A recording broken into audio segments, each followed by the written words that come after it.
ആധുനിക ശാസ്ത്രം പറയുന്നത് പ്രപഞ്ചത്തിന് ഒരു തുടക്കമുണ്ട് എന്ന്. അപ്പൊ ആ ആധുനിക ശാസ്ത്രത്തിന്റെ നിഗമനത്തോട് അല്ലെങ്കിൽ ബിഗ് ബാങ് കോസ്മോളജിയോട് ഈ ഭാഗം വളരെ കൃത്യമായിട്ട് ചേർന്ന് നിൽക്കുകയാണ്.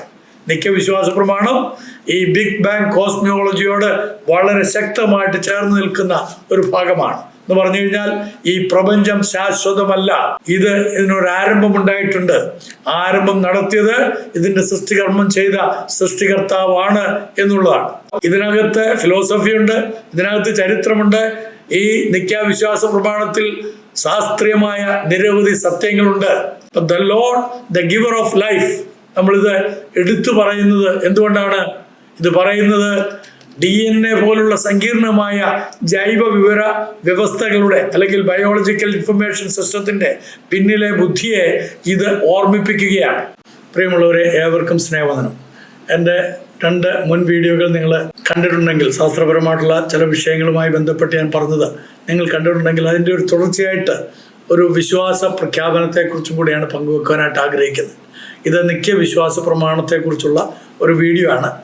ക്രിസ്തീയ സഭകളിൽ, എല്ലാ എപ്പിസ്കോപ്പൽ സഭകളിലും എല്ലാ ആഴ്ചകളിലും വായിക്കുന്ന ഒന്നാണ് നിത്യവിശ്വാസ പ്രമാണം. അത് പ്രഖ്യാപനമാണ്, അതൊരു പ്രാർത്ഥനയല്ല, മറിച്ച് തങ്ങൾ എന്ത് വിശ്വസിക്കുന്നു, എന്തുകൊണ്ട് വിശ്വസിക്കുന്നു, അതിൻ്റെ റീസൺസ് ആണ്. അപ്പം ഈ നിത്യവിശ്വാസ പ്രമാണം എന്ന് പറയുന്നത് കേവലം ഒരു മതപരമായ പ്രാർത്ഥന മാത്രമല്ല, മറിച്ച് അതൊരു ചരിത്രമാണ്, അതൊരു തത്വചിന്തയാണ്. അതിനകത്ത് ദൈവശാസ്ത്രം വളരെ അന്തർലീനമാണ്. അപ്പോൾ ഈ വളരെ കൃത്യതയോടുകൂടിയുള്ള ഈ നിത്യവിശ്വാസ പ്രമാണം അതിനകത്ത് വിവിധ ചിന്താധാരകൾക്കും ശാസ്ത്രീയ ചരിത്ര അന്വേഷണങ്ങൾക്കും ഈ വിശ്വാസ പ്രമാണത്തിലെ ഓരോ ഖണ്ഡികയും നൽകുന്ന ആശയപരമായിട്ടുള്ള മറുപടികൾ ഞാൻ വിവരിക്കാനായിട്ട് ആഗ്രഹിക്കുകയാണ്. വളരെ കുറച്ച് സമയമുള്ളൂ, എങ്കിലും നിങ്ങളത് കേൾക്കണം. എല്ലാ ക്രിസ്തീയ സഭകളിലും, അത് എപ്പിസ്കോപ്പലാകട്ടെ നോൺ എപ്പിസ്കോപ്പലാകട്ടെ, എല്ലാ ക്രിസ്തീയ സഭകളിലും ഈ വിശ്വാസ പ്രമാണത്തെ പ്രഖ്യാപിക്കണം എന്നുള്ളതാണ് എൻ്റെ ഒരു പൊതുവായിട്ടുള്ള ധാരണ. അതിന് ഞാനിത് പറയാൻ ഒരു പ്രത്യേക കാരണം കൂടിയുണ്ട്. ഞാൻ വിദേശത്ത് സന്ദർശിക്കുന്ന സമയത്ത് എൻ്റെ തന്നെ കുടുംബ അംഗത്തിൻ്റെ കൂടെ താമസിക്കാനിടയായി.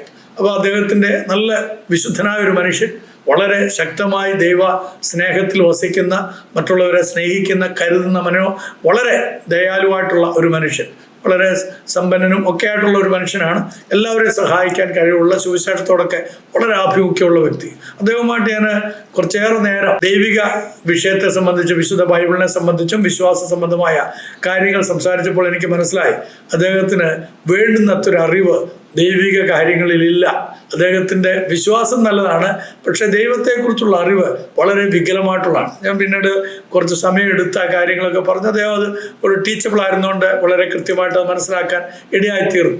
അപ്പം പല ആളുകളും, അദ്ദേഹം ഒരു നോൺ എപ്പിസ്കോപ്പൽ ചർച്ചിൽ പോകുന്ന വ്യക്തിയാണ്, പല ആളുകളും ഈ നോൺ എപ്പിസ്കോപ്പൽ ചർച്ചിൽ പോകുന്ന ആളുകൾക്ക് ഈ വിശ്വാസ പ്രമാണം കൃത്യമായിട്ട് അറിയാത്തത് കൊണ്ട് അവർ ദൈവത്തെക്കുറിച്ച് പറയുമ്പോൾ ഒരുപാട് വൈകല്യങ്ങൾ അവർ അറിയാതെ തന്നെ പറഞ്ഞു പോകുന്നുണ്ട്. അപ്പം അത് ഒഴിവാക്കണമെങ്കിൽ നിത്യവിശ്വാസ പ്രമാണം അല്ലെങ്കിൽ അപ്പോസ്തോലിക വിശ്വാസ പ്രമാണം വളരെ പ്രധാനപ്പെട്ട തന്നെയാണ്.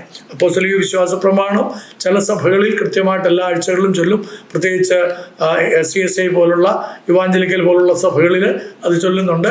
അതേപോലെ തന്നെ നിത്യവിശ്വാസ പ്രമാണം ഹോളി കമ്മ്യൂണിയനുള്ള സമയത്ത് അവർ ചൊല്ലാറുണ്ട്. ഇവിടെ ഞാൻ ആ നിത്യവിശ്വാസ പ്രമാണത്തിൻ്റെ ഒരു പൊരുള് അത് വളരെ കൃത്യമായിട്ട് ഇന്നത്തെ നമ്മുടെ കോണ്ടെക്സ്റ്റിൽ, പ്രത്യേകിച്ച് ശാസ്ത്രപരമായിട്ടുള്ള ഒരുപാട് കണ്ടുപിടുത്തങ്ങളൊക്കെ നടക്കുമ്പോൾ ആളുകളുടെ വിശ്വാസധാരയ്ക്കൊക്കെ മാറ്റങ്ങൾ വരുന്നു എന്നുള്ളത് കൊണ്ട്, പ്രത്യേകിച്ച് ചെറുപ്പക്കാർക്കൊക്കെ അവർക്ക് വേണ്ടിയിട്ടും കൂടിയാണ് ഞാനിത് പറയുന്നത്. അതുകൊണ്ട് നിങ്ങൾ കേൾക്കുകയും കാണുകയും ചെയ്യുന്നതോടൊപ്പം തന്നെ നിങ്ങളുടെ മക്കളെ കൂടെ ഈ കാര്യം ഒന്ന് കേൾപ്പിക്കണമേ എന്ന് ഞാൻ അഭ്യർത്ഥിക്കുകയാണ്. ഒന്നാമത്തെ നിത്യവിശ്വാസ പ്രമാണത്തിലെ ഒന്നാമത്തെ ഖണ്ഡികയിൽ വളരെ കൃത്യമായിട്ട് പറയുന്ന ഒരു കാര്യമാണ് സൃഷ്ടാവായ ദൈവം. അപ്പോൾ അവിടെ പറഞ്ഞു വരുന്നത് എങ്ങനെയാണ്? സർവശക്തിയുള്ള പിതാവായി ആകാശത്തിന്റെയും ഭൂമിയുടെയും കാണപ്പെടുന്നവയും കാണപ്പെടാത്തതുമായ സകലത്തിന്റെയും സൃഷ്ടാവായ സത്യേക ദൈവത്തിൽ ഞങ്ങൾ വിശ്വസിക്കുന്നു. അപ്പോൾ അവിടെ നിരീശ്വരവാദവും അജ്ഞേയവാദവും അതിനെ വളരെ കൃത്യമായിട്ട് ഖണ്ഡിച്ചുകൊണ്ടാണ് ഈ ഒരു പ്രസ്താവന നമ്മൾ പ്രഖ്യാപിക്കുന്നത്. നിരീശ്വരവാദത്തെയും അജ്ഞേയവാദത്തെയും നമ്മൾ ഖണ്ഡിക്കുകയാണ്. പ്രപഞ്ചം ആകസ്മികമായി ഉണ്ടായതല്ലെന്നും അതിനൊരു ബുദ്ധിമാനായ സൃഷ്ടാവുണ്ട്, അല്ലെങ്കിൽ first cause and intelligent designer എന്നുള്ളത് നമ്മൾ തറപ്പിച്ച് പറയുകയാണ്, നമ്മൾ ഉറപ്പിക്കുകയാണ്. നമ്മുടെ വിശ്വാസത്തിൻ്റെ അടിസ്ഥാനം അതുതന്നെയാണ്. അപ്പോൾ ദൈവത്തെ അറിയാൻ കഴിയില്ല എന്ന് അജ്ഞേയവാദത്തിന് അല്ലെങ്കിൽ അഗ്നോസിസം ഒക്കെ പറയും. ദൈവമുണ്ട്, ദൈവത്തിൻ്റെ കാര്യം നോക്കിക്കോട്ടെ, ഞാൻ എൻ്റെ കാര്യം നോക്കിക്കോളാം, ദൈവം എൻ്റെ കാര്യത്തിൽ ഇടപെടരുത്, ദൈവത്തിൻ്റെ കാര്യത്തിൽ ഞാനും ഇടപെടാറില്ല. ഈ അടുത്ത സമയത്തൊരു അഗ്നോസ്റ്റിക് എന്നോട് പറഞ്ഞു, നിങ്ങളുടെ ഭാരമൊക്കെ ചുമ്മാതെ ഇല്ലാത്ത ഒരാളുടെ മേൽ എന്തിനാ വെറുതെ വെച്ചു കൊടുക്കുന്നത് എന്ന് പറഞ്ഞു കഴിഞ്ഞാൽ നിന്റെ ഭാരം കർത്താവിൻ്റെ മേൽ ഇട്ട് കൊടുക്കുക, അവൻ നിന്നെ പുലർത്തും എന്ന് പറഞ്ഞപ്പോൾ ആ ചെറുപ്പക്കാരൻ പറഞ്ഞാണ്. അപ്പോൾ ദൈവം സ്വയം വെളിപ്പെടുത്തിയ സത്യമാണെന്ന ഒരു മറുപടിയാണ് സർവശക്തനായ ദൈവത്തിൽ ഞാൻ വിശ്വസിക്കുന്നു എന്ന് പറയുമ്പോൾ. ആധുനിക ശാസ്ത്രം പറയുന്നത് പ്രപഞ്ചത്തിന് ഒരു തുടക്കമുണ്ട് എന്ന്. അപ്പോൾ ആ ആധുനിക ശാസ്ത്രത്തിന്റെ നിഗമനത്തോട് അല്ലെങ്കിൽ ബിഗ് ബാങ് കോസ്മോളജിയോട് ഈ ഭാഗം വളരെ കൃത്യമായിട്ട് ചേർന്ന് നിൽക്കുകയാണ്. നിത്യവിശ്വാസ പ്രമാണം ഈ ബിഗ് ബാങ് കോസ്മോളജിയോട് വളരെ ശക്തമായിട്ട് ചേർന്ന് നിൽക്കുന്ന ഒരു ഭാഗമാണ്. എന്ന് പറഞ്ഞു കഴിഞ്ഞാൽ ഈ പ്രപഞ്ചം ശാശ്വതമല്ല, ഇതിനൊരു ആരംഭം ഉണ്ടായിട്ടുണ്ട്. ആരംഭം നടത്തിയത് ഇതിന്റെ സൃഷ്ടികർമ്മം ചെയ്ത സൃഷ്ടികർത്താവാണ് എന്നുള്ളതാണ്. ഒരു പെന്തക്കോസ്ത വിഭാഗത്തിലെ പാസ്റ്ററുടെ മകൻ അദ്ദേഹത്തിന്റെ വിശ്വാസം ത്യജിച്ചുകൊണ്ട് നിരീശ്വരവാദത്തിലേക്ക് പോയിട്ട് അദ്ദേഹം പറയുകയുണ്ടായി, ഞാൻ ദൈവത്തെക്കുറിച്ച് പഠിച്ചപ്പോൾ ആദിയിൽ ദൈവം എന്ന് പറഞ്ഞുകൊണ്ടാണ് ബൈബിൾ ആരംഭിക്കുന്നത്. അപ്പം ദൈവത്തിനൊരു ആദിയുണ്ട് എന്നാണ് ഞാൻ മനസ്സിലാക്കുന്നത്. അങ്ങനെയാണെങ്കിൽ ആദിയുള്ള ദൈവത്തെ എനിക്ക് വേണ്ട. അദ്ദേഹത്തിന്റെ അറിവിന്റെ പാപ്പരത്വമാണത് വെളിപ്പെടുത്തുന്നത്. അവിടെ പറഞ്ഞിരിക്കുന്ന എന്താണ്? In the beginning God created എന്ന ക്രിയേഷന്റെ ആരംഭത്തിൽ ദൈവം ആകാശഭൂമികളെ സൃഷ്ടിച്ചു എന്നാണ്. അല്ലാതെ ദൈവത്തിന് ആരംഭം ഉണ്ട് എന്നല്ല പ്രിയ മകനെ, അത് മനസ്സിലാക്കുക. മക്കളൊക്കെ മനസ്സിലാക്കേണ്ട ഒരു കാര്യം, ദൈവത്തിന് ആരംഭമില്ല, ദൈവം അനാദിയും ശാശ്വത വാസിയുമായിട്ടുള്ളവനാണെന്ന് വിശുദ്ധ ബൈബിൾ പല സന്ദർഭങ്ങളിൽ പല ഭാഗത്തായിട്ട് പറഞ്ഞിട്ടുണ്ട്. അപ്പൊ ദൈവത്തിന്റെ അനാദിത്വം അല്ലെങ്കിൽ അപ്രമാദിത്വം മാത്രമല്ല, is eternity is enjoy forever, എന്നേക്കുമായിട്ടുള്ള ഒന്ന് തന്നെയാണ്. മനസ്സിലായല്ലോ? അപ്പൊ ഇതിനൊക്കെ ഈ പ്രപഞ്ചത്തിനൊക്കെ കാരണക്കാരനായിട്ടുള്ള ഒരു സൃഷ്ടാവുണ്ട്. അപ്പൊ അതിന്റെ ഒരു ഫിലോസഫിയും കൂടെ വളരെ കൃത്യമായിട്ട് അടുത്ത വാചകത്തിൽ പറയുകയാണ്. എന്താണത്? കാണപ്പെടുന്നവയും കാണപ്പെടാത്തവയുമായ സകലത്തിന്റെ സൃഷ്ടികർത്താവ് എന്നാ പറയുന്നത്. അപ്പൊ കാണപ്പെടുന്നവയും കാണപ്പെടാത്തവയും എന്ന് പറയുന്നതിലൂടെ ഭൗതിക ലോകം അല്ലെങ്കിൽ മെറ്റീരിയൽ വേൾഡ് മാത്രമല്ല, ഭൗതികാതീതമായ ഒരു തലവും ഉണ്ട്, അല്ലെങ്കിൽ ഒരു ഇമ്മെറ്റീരിയൽ ഓർ സ്പിരിച്വൽ വേൾഡ് ഉണ്ടെന്ന് വ്യക്തമാക്കുന്നതാണ് ആ വാദത്തിൽ അല്ലെങ്കിൽ ആ പ്രസ്താവനയിൽ, ആ പ്രഖ്യാപനത്തിൽ.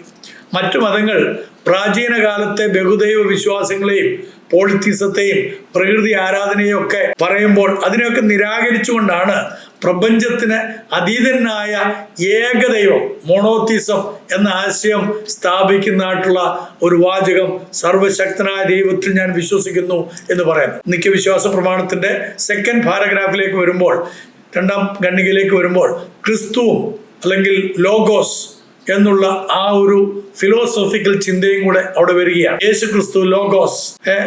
ആ ലോഗോസ് എന്നുള്ളത് ഗ്രീക്ക് വാക്കാണ്.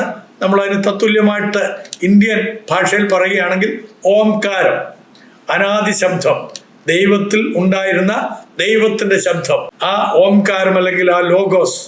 അപ്പൊ ആ ലോഗോസ് ദൈവത്തിന്റെ ഏകപുത്രനും സത്യദൈവത്തിൽ നിന്നുള്ള സത്യദൈവവും ജനിച്ചവനും സൃഷ്ടി അല്ലാത്തവനും എന്നുള്ള വലിയ ഒരു ഫിലോസഫിക്കൽ തോട്ട്സ് ആണ് നമ്മുടെ മനസ്സിലേക്ക് വെച്ച് തരുന്നത്. അപ്പം യേശു ക്രിസ്തു ആര് എന്ന ചോദ്യത്തിന്റെ മറുപടിയാണ് ഈ ഒരു പ്രഖ്യാപനത്തിലൂടെ നമ്മൾ നടത്തുന്നത്. അപ്പം ഗ്രീക്ക് തത്വചിന്തയിലെ പ്രപഞ്ചത്തിന്റെ അടിസ്ഥാന യുക്തിയായ ലോഗോസ് അല്ലെങ്കിൽ ഉണ്ടാകട്ടെന്ന് പറഞ്ഞപ്പോൾ ഉരുവാക്കപ്പെട്ടിരിക്കുന്നതായിട്ടുള്ള ആ ഒരു വാക്ക് അല്ലെങ്കിൽ ആദ്യത്തെ അനാദി ശബ്ദമായിരിക്കുന്നവൻ, ആ ആശയത്തിന്റെ പൂർത്തീകരണമാണ് യേശു ക്രിസ്തുവിൽ നമുക്ക് കാണാൻ കഴിയുന്നത്. അപ്പൊ പ്രപഞ്ചത്തെ നിയന്ത്രിക്കുന്ന ആ യുക്തി വെറുമൊരു ആശയമല്ല, അത് വ്യക്തിത്വമുള്ള ദൈവമാണെന്ന് ഈ ഒരു വാക്കുകൊണ്ട് പ്രഖ്യാപിക്കുകയാണ്. മറ്റു മതങ്ങൾ യേശു ക്രിസ്തു വെറും ഒരു പ്രവാചകനോ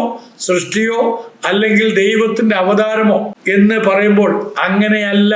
ദൈവത്തിന്റെ കേവലം ഒരു അവതാരമല്ല, അല്ലെങ്കിൽ ഒരു സൃഷ്ടിയോ അല്ല, ഒരു പ്രവാചകനോ അല്ല എന്ന് സമർത്ഥിച്ചുകൊണ്ട് ചരിത്രത്തിൽ മനുഷ്യരായി വന്നവനായ സാക്ഷാൽ ദൈവമാണെന്ന് ഉറപ്പിച്ചു പറയുകയാണ്.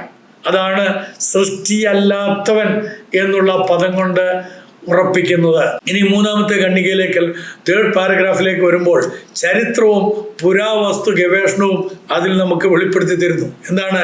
മനുഷ്യരായ നമുക്കും നമ്മുടെ രക്ഷയ്ക്കും വേണ്ടി സ്വർഗത്തിൽ നിന്നിറങ്ങി പൊന്തിയോസ് പീലാത്തോസിന്റെ കാലത്ത് നമുക്ക് വേണ്ടി ക്രൂശിക്കപ്പെട്ടു. തിരുവെഴുത്തുകളിൻ പ്രകാരം മൂന്നാം ദിവസം ഉയർത്തെഴുന്നേറ്റു. മരിച്ചിട്ട് മൂന്നാം ദിവസം ഉയർത്തെഴുന്നേറ്റു എന്നുള്ള അതിൻ്റെ ഇടയ്ക്കുള്ള ചില ഭാഗങ്ങളൊക്കെ ഞാൻ വിട്ടിട്ടുണ്ട്. ഞാൻ അതിനകത്ത് പ്രധാനപ്പെട്ട വാക്കുകൾ മാത്രമേ പറയുന്നുള്ളൂ.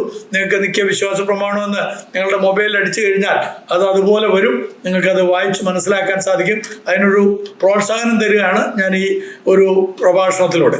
അപ്പോൾ ചരിത്രവും പുരാവസ്തു ഗവേഷണവും ഈ ഖണ്ഡികയിൽ വളരെ കൃത്യമായിട്ട് വെളിപ്പെടുത്തുമ്പോൾ ക്രിസ്തീയ വിശ്വാസം എന്ന് പറയുന്നത് ഒരു മിഥോളജി അല്ല, കെട്ടുകഥകളിൽ അടിസ്ഥാനപ്പെട്ടതല്ല. അതിൽ നിന്ന് വേർതിരിഞ്ഞ് കൃത്യമായ ചരിത്രത്തിൻ്റെ ഭാഗമാണെന്ന് വെളിപ്പെടുത്തുകയാണ്. പൊന്തിയോസ് പീലാത്തോസ് എന്ന റോമൻ ഗവർണറുടെ പരാമർശം വിശ്വാസത്തെ 1-ാം നൂറ്റാണ്ടിലെ മിഡിൽ ഈസ്റ്റേൺ ചരിത്രമായും പുരാവസ്തു രേഖകളുമായിട്ടും നേരിട്ട് നമ്മളെ ബന്ധിപ്പിക്കുകയാണ്. അപ്പൊ യേശുക്രിസ്തുവിന്റെ ജനനം, പ്രവർത്തനങ്ങൾ, യേശുവിന്റെ പഠിപ്പീരുകൾ, യേശുവിന്റെ ക്രൂശ് മരണം, യേശുവിന്റെ മരണം, ഉയർത്തെഴുന്നേൽപ്പ് ഇതൊരു ചരിത്രത്തിൽ നടന്ന സംഭവമാണെന്ന് വളരെ വ്യക്തമായിട്ട് ആ വാചകത്തിലൂടെ വെളിപ്പെടുത്തുകയാണ്. അതാണ് നമ്മുടെ വിശ്വാസത്തെ നാം ഏറ്റുപറയുമ്പോൾ നാം പ്രഖ്യാപിക്കുന്നത്. ആധുനിക ശാസ്ത്രം അല്ലെങ്കിൽ ഭൗതികവാദം ഭൗതിക ശരീരം ഉയർത്തെഴുന്നേറ്റു എന്ന് പറയുന്നതിലൂടെ നമ്മുടെ ശരീരത്തിൻ്റെ ഒരു ഉയർത്തെഴുന്നേൽപ്പുണ്ടെന്നാണ് അടുത്ത ഭാഗത്ത് പറയുന്നത്. അപ്പോൾ പ്രകൃതി നിയമങ്ങൾക്കപ്പുറം പ്രവർത്തിക്കാൻ കഴിവുള്ള ഒരു ശക്തി ഉണ്ടെന്നും ശാസ്ത്രീയ ഭൗതികവാദം സയന്റിഫിക് മെറ്റീരിയൽസും മനുഷ്യന്റെ പൂർണ്ണമായ അവസ്ഥയെ വിശദീകരിക്കാൻ പര്യാപ്തമല്ലെന്നും വ്യക്തമാക്കുമ്പോൾ ഈ നിത്യവിശ്വാസ പ്രമാണത്തിലെ 4th പാരഗ്രാഫിൽ 4ാമത്തെ ഖണ്ഡികയിൽ ജീവന്റെ ഉത്ഭവവും സഭയും സകലത്തെയും ജീവിപ്പിക്കുന്ന കർത്താവും പ്രവാചകന്മാർ മുഖാന്തരം സംസാരിച്ചവനുമായ ജീവനുള്ള പരിശുദ്ധാത്മാവിലും നമ്മൾ പ്രഖ്യാപിക്കുന്ന സമയത്ത് ആധുനിക ശാസ്ത്രം ജീവന്റെ ഉത്ഭവം ഭൗതിക വസ്തുക്കളുടെ വെറും ആകസ്മികമായ രാസപ്രവർത്തനമല്ല, മറിച്ച് ജീവൻ നൽകുന്നത് പരിശുദ്ധാത്മാവാണെന്ന് വ്യക്തമായിട്ട് നമ്മളെ പഠിപ്പിക്കുകയാണ്. The Lord the giver of life നമ്മളിത് എടുത്തു പറയുന്നത് എന്തുകൊണ്ടാണ്? ഇത് പറയുന്നത് DNA പോലുള്ള സങ്കീർണമായ ജൈവ വിവര വ്യവസ്ഥകളുടെ അല്ലെങ്കിൽ ബയോളജിക്കൽ ഇൻഫർമേഷൻ സിസ്റ്റത്തിന്റെ പിന്നിലെ ബുദ്ധിയെ ഇത് ഓർമ്മിപ്പിക്കുകയാണ്. ഞാൻ പറഞ്ഞല്ലോ, ഇതിനകത്ത് ഫിലോസഫി ഉണ്ട്, ഇതിനകത്ത് ചരിത്രമുണ്ട്. ഈ നിത്യാവിശ്വാസ പ്രമാണത്തിൽ ശാസ്ത്രീയമായ നിരവധി സത്യങ്ങളുണ്ട്. അപ്പൊ ചരിത്രം പ്രവാചകന്മാർ മുഖാന്തരം സംസാരിച്ചവൻ എന്നതിലൂടെ ചരിത്രത്തിലുടനീളം ദൈവം മനുഷ്യരുമായി ആശയവിനിമയം നടത്തിയിട്ടുണ്ടെന്നും അതിന് കൃത്യമായ രേഖകളുണ്ടെന്നും അല്ലെങ്കിൽ തിയോളജി ഓഫ് റെവലേഷൻ എന്ന് നമ്മൾ പറയുന്ന ആ വസ്തുതകളെ വ്യക്തമാക്കുകയാണ്. ഇനി എൻ്റെ 5th പാരഗ്രാഫിലേക്ക് വരുമ്പോൾ പ്രത്യാശയും ഭാവിയും എന്ത് എന്നുള്ളതിനെ കുറിച്ചും വളരെ കൃത്യമായിട്ട് പറയുകയാണ്. പാപമോചനത്തെ കുറിക്കുന്ന മാമോദീസ അഥവാ സ്നാനം ഒന്ന് മാത്രമേ ഉള്ളൂ എന്ന് ഞങ്ങൾ ഏറ്റുപറഞ്ഞ് മരിച്ചവരുടെ ഉയർത്തെഴുന്നേൽപ്പിനും വരുവാനിരിക്കുന്ന ലോകത്തിലെ പുതിയ ജീവനുമായി ഞങ്ങൾ കാത്തിരിക്കുന്നു. അവിടെ നിരീശ്വരവാദവും ശൂന്യതാവാദവും പറഞ്ഞാൽ നിഹിലിഷം, ഇതൊക്കെ മരണത്തോടെ എല്ലാം അവസാനിപ്പിക്കുന്നു എന്ന ഒരു വാദഗതികളാണ്. അതിനെല്ലാം പൂർണ്ണമായിട്ട് തച്ചുടയ്ക്കുകയാണ് ഈ വിശ്വാസ പ്രഖ്യാപനത്തിലൂടെ. പ്രപഞ്ചത്തിന് അന്തിമമായ ഒരു ലക്ഷ്യമുണ്ടെന്നും മനുഷ്യ ജീവിതത്തിന് അനശ്വരമായ അർത്ഥമുണ്ടെന്നും ഇത് വാഗ്ദാനം ചെയ്യുന്നു. അപ്പൊ തത്വചിന്ത ലോകത്തിലെ അനീതിക്കെതിരെയും കഷ്ടപ്പാടുകൾക്കും അന്തിമമായ ഒരു പരിഹാരവും ന്യായവിധിയും പുതിയ ലോകത്തിൽ ഉണ്ടാകുമെന്നുള്ള വലിയൊരു പ്രത്യാശയാണ് നാം ഇത് പ്രഖ്യാപിക്കുമ്പോൾ നമ്മുടെ മനസ്സിലേക്ക് കയറി വരുന്നത്. അപ്പൊ ഈ നിത്യവിശ്വാസ പ്രമാണം കേവലം നമ്മളിങ്ങനെ ഉരുവിടേണ്ടതല്ല, ചൊല്ലിപ്പോകേണ്ടതല്ല. അതിൻ്റെ അകത്ത് ഓരോ വാക്കുകളും വളരെ വിശാലമായ, ഞാൻ പറഞ്ഞതുപോലെ ഫിലോസഫിക്കലായിട്ടുള്ള, ഹിസ്റ്റോറിക്കലായിട്ടുള്ള, ബയോളജിക്കലായിട്ടുള്ള, ശാസ്ത്രീയപരമായിട്ടുള്ള ഒരുപാട് അർത്ഥങ്ങൾ നമുക്ക് തരുന്നതാണ്. എസ്കറ്റോളജിക്കലായിട്ടുള്ള വലിയ ഉറപ്പ് നമുക്ക് തരുന്നതാണ്.